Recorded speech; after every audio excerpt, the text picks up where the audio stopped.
All right, welcome everybody. Wow, it is Thursday, August 26, 2021. My name is Shawn P. Neal, and I am happy, just really happy to bring this guest to you today. We are going to be talking for the next 30. Well, hey there, everybody. My name is Shawn P. Neal. It is Thursday, August 26, 2021, and I am so happy to be able to bring this guest to you today. This is a man who has been on my personal friend list for many years, who I've done a lot of projects with, and he has got some really good wisdom to share, and just really excited for you to be here. So here are a couple of things, just so you know. If you would like to ask a question, we're going to do that in 20 minutes after I interview him. And when we get to that time, you just click on the little hand-raising icon there, and I will invite you up to the stage. If you want to ask questions, please make sure that you have something in your profile. That way we know you are a real human being. And also you are in the What It Takes to Run a $1 Million Biz Club, brought to you by the great Kate and Dan. We really appreciate them and their absolute determination to reach entrepreneurs, business owners, where they are, and inspire them for growth. That's what we're here to do today. So without further ado, I'm going to introduce Skip, Mr. Skip Ockomon. Good day to you. How are you? Hey, Shawn. How are you doing today? Doing really good. It's noon, 12:30 here in the great state of Indiana. And so as we're getting started, I've been kind of, looking outside and thinking maybe I should do some yard work today. And then I thought, no, I want to interview Skip. So, so you're giving me a great excuse to not do it, right? So, well, I'm glad I could help out. Yeah. Well, hey, welcome aboard. I want to just very quickly tell everybody a little bit about how I know you. You and I met many years ago. You are a now retired firefighter. Congratulations on your recent retirement. Hey, thank you very much. Absolutely. And you have started in the past several years 2 different nonprofits. One of those that I was actually on the board of for a while, which is it's an amazing place for people who have experienced tragedy through fire, and they are displaced from their home. And so if you would just tell everybody a little bit about the Fire Rescue House. Sure. The Madison County Fire Rescue House, and we shortened it to Fire Rescue House. It started because of a tragic event on 2007, December 31st, 2007. I was an acting captain. We get dispatched, says fully involved fire, people trapped in the building, children trapped in the building.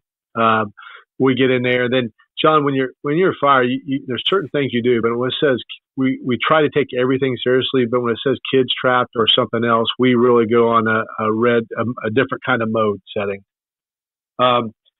We got there, the fire was fully involved. Me and another firefighter made an attack in the back because we couldn't enter through the front, and we got pushed back by the fire. Then we looked at ourselves, we got to get in there, there's kids. And unfortunately, sorry, this gets to me every time. Unfortunately, we couldn't make it and get to the kids. In reality, they're gone before we got dispatched from smoke inhalation. But it was Jessica and Haley, 1 and 2 years old. It hit us all hard there. We're in a city of, about 60,000 people, and hit us all hard. And I remember, I wasn't very much into religion or anything, but I said a prayer at their bodies. I still can't remember them today, what I seen. That's part of PTSD and different other things I went through the 33 years I served in the fire department. But anyway, through that tragic event, we started a fire rescue house because we worked with that family and the parents that were hurting, got them free counseling, started doing things and seeing that there was a need in her county. And I'm just a firefighter. The only on is going to Berkeley. My business aspect back then in 2007 was nothing. I was very ignorant, and ignorant is not being stupid. It's just lack of knowledge. I didn't have a lot of knowledge in that area, but what I did have is a story. And what I did, Shawn, I went and told the story to different businesses, to different organizations, what we're doing. And I was fortunate. Just Saturday with the Indianapolis Colts heard of what we're doing. And the People's Burden Foundation came here. Jeff Saturday came down here. we had a big fundraiser, raised $11,000 without trying. And this is just him donating money. Then a lot of businesses came in. So we started a fire rescue house for fire victims. They have a place to come, and for a couple weeks, so we can do their thinking for them for a while. And we took care of everything. Anything that you lose in a fire, we would try to fulfill that gap. Unfortunately, we can't. That loss of the 2 young little girls, we tried to not to replace that, but we tried to fill that gap with giving free counseling, but doing events for them, raising money, but also letting people know that we care about you. Walking through that sad journey, you don't have to do that alone. We can walk side by side with you. So that's a little bit about the fire rescue house. Yeah. And I think that really, it dovetails nicely into the next nonprofit that you started that I've been a part of here recently as well, which is Worldwide Peer Support, because you talked about that PTSD and a lot of the emotions that people, first responders and people who are put into those situations find themselves struggling with. So then, this Worldwide Peer Support was another nonprofit, and its purpose was to serve those first responders, those people who are, dealing with all of the stress and emotions that come with the job. Is that a fair way to say it? Sure. That's very good to say it. I've been clean and sober for 21 years. I have, in the 90s, I went through 4 different treatment centers, a halfway house, and talked to many doctors, and finally I sobered up. So that kind of is my background. Staying clean and sober and sane is to be a service to others. So that leaned into the fire rescue house, doing other community events. But part of my brokenness is it helped other people. So that's where the Worldwide Peer Support came in, where a lot of like-minded people like me that's been served time or had runs they can't let go, they needed help. So it worked out where a few years ago I had to go back through treatment, not through alcohol or drugs, but I had PTSD, depression, and to get real, I didn't want to be on this earth anymore. I was tired. I was tired of seeing destruction, the news, the negativity, people arguing about different countries. I didn't want nothing to do with that anymore. And fortunately, our peer support on the fire department, the guy that I appointed our peer support 5 years ago caught and sees some behaviors in me that got me help to Maryland, to a center for firefighters with PTSD, depression, or suicidal ideation. So I got help that I needed a few years ago. Well, through that event, I was able to meet firefighters for all the United States. And we worked together, and I told them my idea a few years ago. And then that's how a bunch of broken firefighters, not just here in the United States, but in England and Australia, we got together, and as EMS workers too. So when I say firefighters in our department, we do both emergency medical services and firefighting. So that's, I'm not leaving anybody out. So we try to help volunteered and paid firefighters through our website, through Zoom meetings 3 times a week. We send people who's been fired or don't have insurance here in the United States, send them to treatment if they need to. And it's been going really well. It's one of those snowball effects. You really don't know who's hurting, and people are hearing about us, and it's just blown up. We are a 501c3 nonprofit now because we've got people that are smarter than me that know how to do certain things. I got to remember, I don't have to do it all. I don't have to know it all, but I can be part of a team that works together that can get the job done. And that's what we do at fires. That's what we do in life. I'm part of a team. Shawn, you was when we started the fire rescue house, you came on board with the website and instructed me on things. And you had a way with you to bring me down because I get too worked up. So you knew how to calm me down. And I've had people all my life. I'm very high strung. I can be very I got a big ego. I need people to be honest with me, not just in business, but as you're doing something in life. Saying everything is going to be okay, not necessarily true, especially in your life, in your business. If business ain't bringing what you want, your mission's not doing what you want to do, then you have to reflect, okay, what can I do better? Not what I'm doing bad at, but what can I do better with?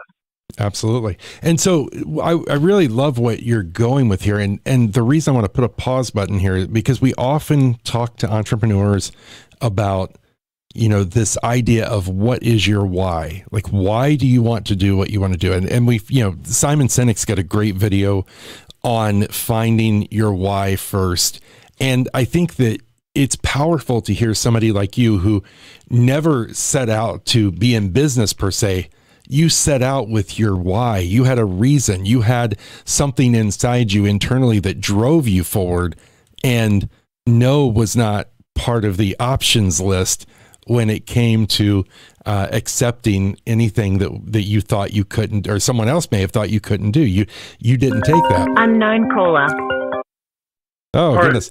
You know, Shawn, that's part of, with me, not knowing what to do. I had a story, and then my thing that motivated me was those two young girls that lost their life, and motivated me some people that's died by suicide, firefighters that were friends of mine. So whenever I get that fear of asking, I remind myself, I'm not doing it for myself. I'm doing it for them. I'm doing it for the community. Not that I'm a great guy or anything. It's some of it self-praise. It helps heal some wounds of me, my holes in my souls that I had for many years. That kind of helps heals. It's a healing for me too. So I got to figure out years ago, how am I going to talk to these businesses? How can I get them to back what I'm doing? Not just financially, but getting the word of mouth out. So I got to figure out how it's going to benefit them. So I talked to everybody and learned everything that I can, and I still don't know it all. That's why I get help from Shawn and other people that knows, how to make the money, how to talk to business like people, and how to educate me. Okay, here's your approach. You need to be on this person, or here, just share your story, or you got to have some kind of use their terminology in the business world, which, like I said, I'm not very good at that. I talk to people.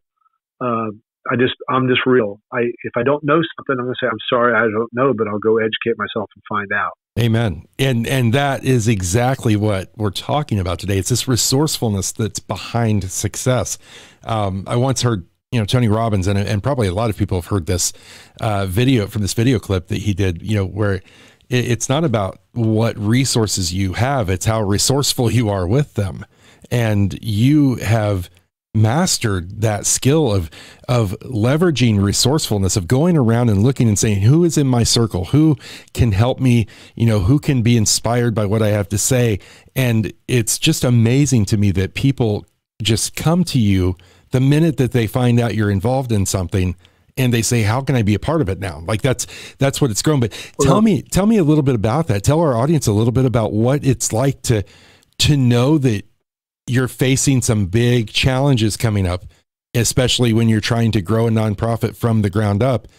What are the things that you're looking around at and saying, how can I reach out to here? Who can I talk to over there? What kind of things do you look at, and then how do you overcome the fear of maybe talking to someone and, not being able to, that fear of rejection, I guess?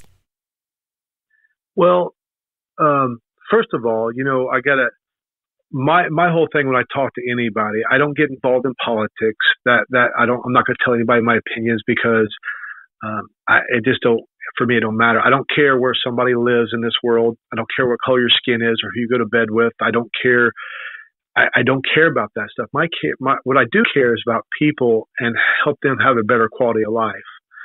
Now, the product that I sell is not a product that you can hold in your hand. It's something you can hold in your heart, hold in your mind. So my job is to get in mind, don't take anything personal if I'm told no. What I do is, how could I do better?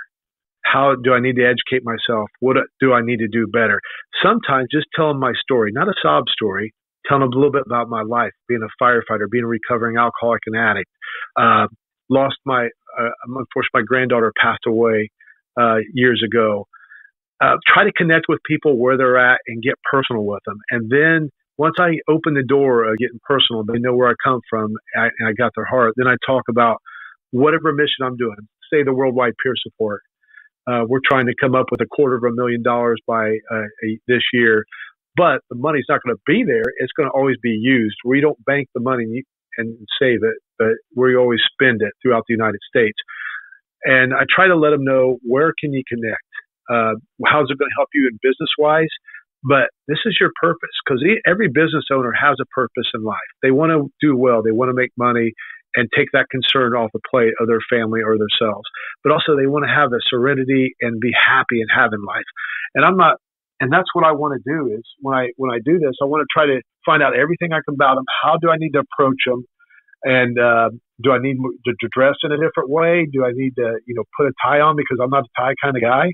But I'm willing to do whatever it takes to get the mission done. Or do I need to contact guys like Shawn or people that's on here now? Would they be a better approach about the mission than me? Getting my ego out of the way, because when I'm in a nonprofit or when I'm doing a business, it's a team. Just because I started something don't mean I have to be the one to go approach and talk about what we're doing. So always like what, I might not know everything, but I know a lot of people. I'm connected around the world and around the United States, but I'm open to listen to somebody's mission and what they got to say. And if I don't know something, like I said earlier, I'm not going to say I do, and I'm not going to try to be something I'm not. I need to have the nuts and bolts of the organization done before I tell them what we're going to do. I can tell them an idea, but with businesses and people, are you working in your community? Is there an open sign in your window right now? Are you doing what you say you're going to do? So that's a little bit about, Shawn. I don't know if that answers the question you asked me, or I went off in the left field. No, you're okay. I think that's important though, because there is so much to be said for businesses to align with their mission, or to even understand what their mission is. A lot of people start a business because it seems like a fun thing to do. It's taking something that was a hobby and turning it into, a monetizing piece of revenue. But to be really true to a mission, to know what the bigger purpose is how people like you are connecting with them to get bigger things done. And I think that's really important. What about Skip? And real quick, I want to remind everybody, get ready to raise your hands if you've got some thoughts. We're going to take questions here in just a few minutes. But Skip, when you look at some of the things that you have felt like might be big, impossible hills to climb, what is there one particular thing that comes to mind? One incident, one situation that comes to mind? And then as you talk about that, what were some of the things that you did to get past that? So maybe some big audacious goal that you put out there. I remember a concert that you did that we did. I know there were a lot of things out there that you were like, oh my gosh, how are we going to? So one of those, and then what did you do to get past that? How did you just gather all your resources and make it happen? Well, I think the Genesis Project would be a good thing to talk about, because this is something we here in our community, we put together of different gospel singers or any singers, basically, that could be a part of this. And it's like American Idol, but really downsized a little bit. What we wanted to do is whoever the winner would be would get $1,000 of cash, would be go to Branson, Missouri. There's some stages there. If you're not from this country, it's like a big theater city where they can sing there, and also do a live recording with 4 of their songs and have it on a CD. So we had to raise some capital, and that's when I asked Shawn to be a part of this organization. And we had I had some funds from the Mouse County Fire Rescue House to do some of that, some of the PR. And then I brought in a halfway house to help out too, because I believe with any business, if you're in a business to make money, you need to give money, not just with marketing, but also you need to look in your community where you're at and bring the community. Because if your community is backing you, then you got a good chance to be a winner or be successful. Well, doing that project, I remember things weren't going what I wanted them to go. The money, I was trying to get money, trying to do this, trying to do that, and it wasn't working out the way I wanted to. The day of the event, what I had to do is keep pushing forward, because we already been in the paper, already been in the radio, and we just had to keep pushing forward. And I remember one time, and Shawn, I don't know if you remember this, I was kind of short-circuiting. Things weren't going the way I thought they would. I ended up, me and Shawn have a conversation, and I remember Shawn calmed me down. And he got in that moment where, I don't know if any of you that's been on here or listened to this, been in that moment where you're in the tornado, life ain't going right. Things ain't going the way you want to. And then you got that voice that brings you to the center of the tornado, the eye of the storm, and you catch your breath and it's quiet. Well, that's what Shawn did for me. And then I got a better perspective of what we were doing. In my mind, the contra went off the way it was supposed to. There was a young woman there that lost her husband a few weeks before that was there. And it worked out for a purpose. I thought it was about making a little bit of money for my organization. It wasn't. The whole purpose for me that night was for that one woman to take some pain away from her. So what I had to do, I had to be faithful into God that I believe in, and I don't push my God on anybody. It's whatever you believe in. I had to stay close to faith that God will put the right people in my place. And at that moment, Shawn, you were there for me to guide me through that darkness of doing an event or doing something and get me where I needed to go in my business frame of mind. And I think that's through the years, different other projects that I've had. I believe there's that person, that point person. When I start getting freaked out or scared, I'm not making money, I'm not able to pay this bill, this is not working. I got that people that I believe that's put in front of me for get me through that darkness or through that hurdle. Because when I look at it, it's not a hurdle anymore, an obstacle. It's a stepping stone to do better things, to be better personally in my spirituality, to do better in business, to be at one with everybody in this world, and just to do the right thing.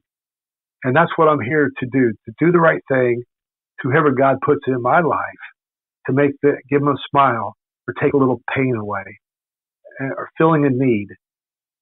So I don't know if that answers it, Shawn. Yeah, that's good. And and by the way, thank you. I'm just humbled to know that I was able to be a part of that during that time. So first of all, I want to see if anyone has any questions. Please feel free to raise your hands. We're coming up to the last 8 minutes, and in the next 3 minutes, I'm going to turn off the hand raising. So now is your chance. If you have a question for Skip and would like to dig into his brain a little bit and find out how he works and what you can do to either connect with him or maybe take what he's learned and apply it for your own use, please do so.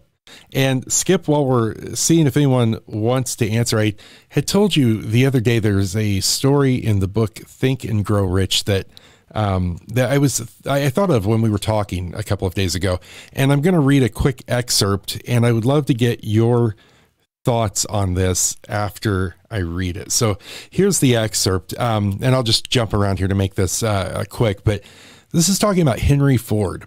And it says, because Henry Ford had but little schooling, he is not a man of education. Those who make this mistake do not know Henry Ford knew it, nor do they understand the real meaning of the word educate. So during the World War, a Chicago newspaper published certain editorials in which, among other statements, Henry Ford was called an ignorant pacifist. Mr. Ford objected to the statements and brought suit against the paper for libeling him. And when the suit was tried in the courts, the attorneys for the paper pleaded justification and placed Mr. Ford himself on the witness stand for the purpose of proving to the jury that he was ignorant. So some of the questions that the attorneys asked him included, who was Benedict Arnold, and how many soldiers did the British send over to America to put down the rebellion of 1776? In the answer to the last question, Mr. Ford replied, I do not know the exact number of soldiers the British sent over, but I've heard that it was a considerably larger number than ever went back.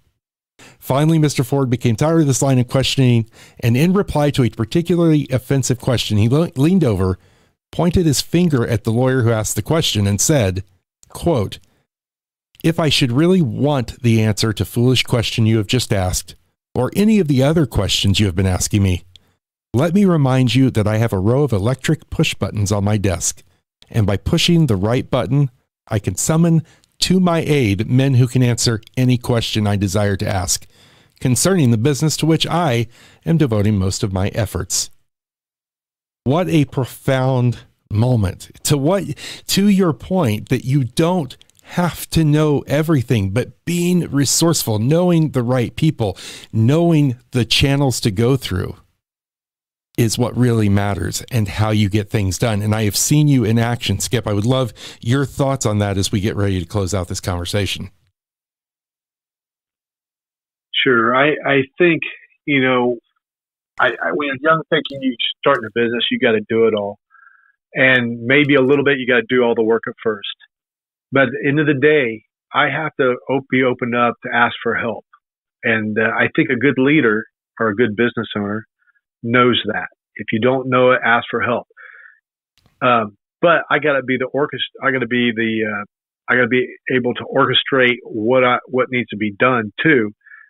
Just because somebody knows more than me about a certain area, I've got a purpose. I've got some abilities myself, not shorten myself. So I think it's very important to, try to do it on my own when I can, but there's so much time in the day that you can do it.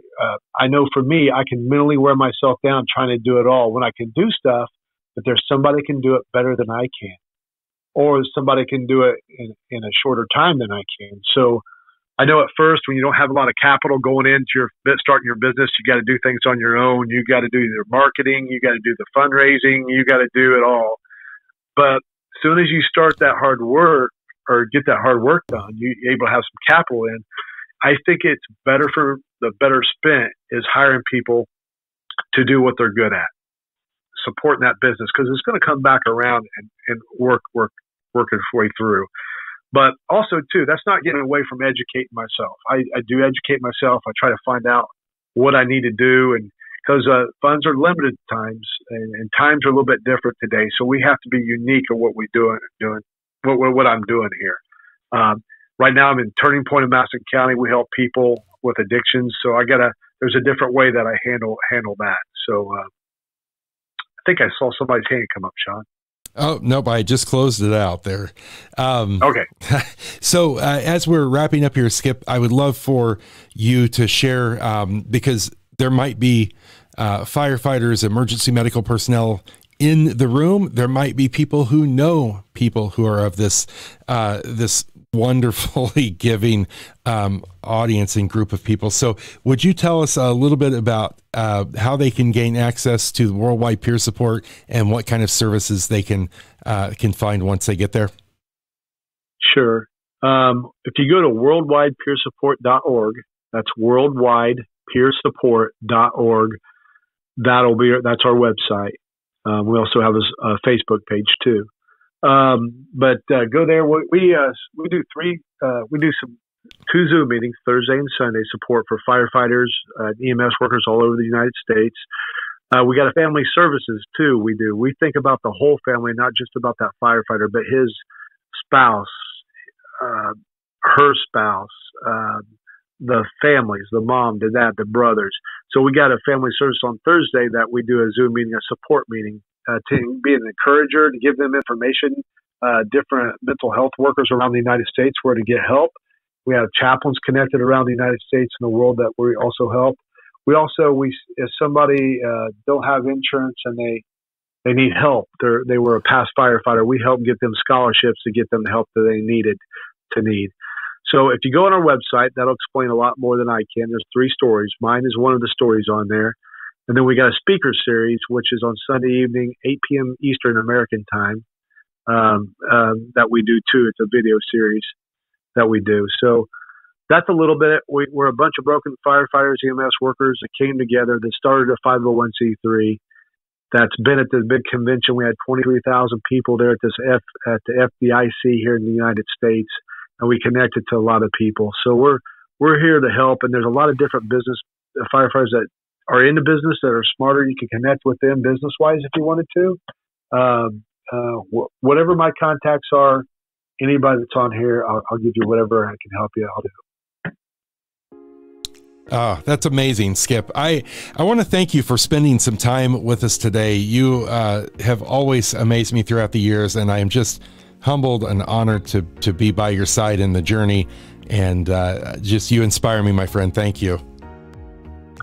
No problem, Shawn. I appreciate you. And of course, my profile pictures is Laser, my therapy dog. And I just want to thank my beautiful wife of 29 years and all my kids and grandkids for supporting me even through the dark times. And Shawn, thank you for being there for me when I needed you. And if anybody's here on here, if we can help you in any way, just remember, keep pushing forward.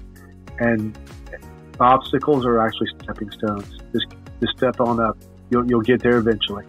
I love that. Obstacles are actually stepping stones. All right, kids, you heard it here. Thanks so much for joining us today. Don't forget, tomorrow at 1:11 p.m. Eastern Time, we'll be on here with Franchise Friday, all about insurance and owning a franchise. If you have ever considered owning a franchise, it's going to be a great conversation with Jeff Crane. So we'll be on here for that. I'm going to close the room down in about another 15 seconds, but I'll give you a chance just to look at the profiles of people around you, click on their follow button so that you can connect with them, and be kind, love each other, and do good things out in the world. Until tomorrow, I'll talk to you very, very soon. Bye-bye, everyone.